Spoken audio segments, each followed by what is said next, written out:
Phew, what a Christmas we had this year. Wally sunk 12 quarts of beer. Oh, that's intemperance, says Reverend Gray. Well, Walt says, well, being teetotal ain't that great. I mean, imagine waking up at 8 and knowing that's the best you're going to feel all day. He says, but if I drop some worm in water, it'll wriggle like it oughter. But in beer it dies as if attacked by germs. And Wally says, well done, hear that everyone, keep on drinking beer or you'll get worms. At the hospitals working for all they was worth, every hair another birth. Vicar went down to see the new young mothers. He said, hello, Sister Belle, and why ain't you expecting as well? She says, I weren't on the Easter outing with the others. Our dentist, Ivor Ball, had emergency call. I had to take a tooth out for that nice Mrs. Spring.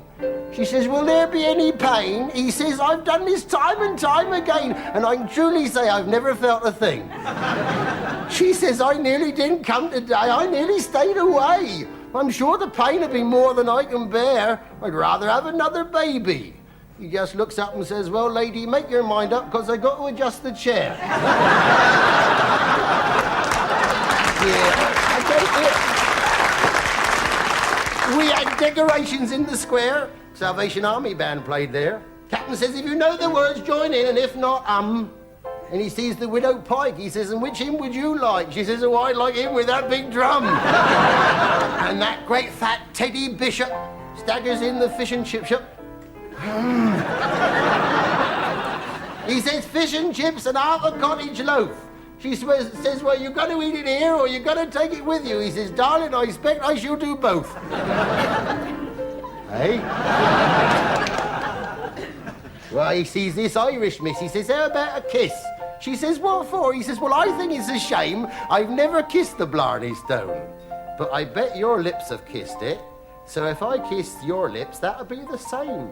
Well, her face, it was a joy. She just stood there looking coy. And Ted, of course, he's proud of the way he's chatting it. She said, I'm sorry to have to tell you, I've never kissed the Blarney Stone.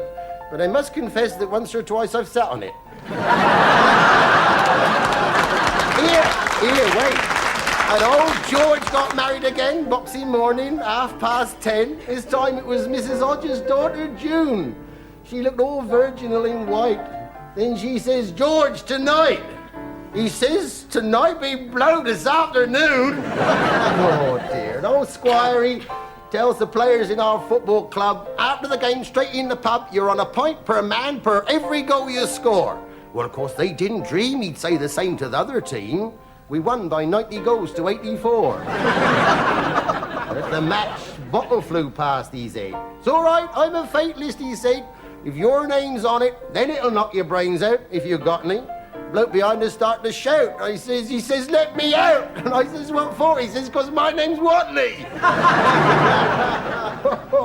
Oh, well, Christmas Eve. Old Harry Dawes dresses up as Santa Claus. And he has a few and needs a map to find his way with. He goes down next door's chimbley instead. Ends up by Mrs. Toomer's bed. And he says, I got something lovely here for you to play with. Wow! I mean, Tim, it was all in sport. This morning he's in court. And guess who's on the bench? Old Fish-Face Grimes. He said, I shall not treat this case with leniency. You've been charged with gross indecency. He said, court, I ain't been indecent 144 times.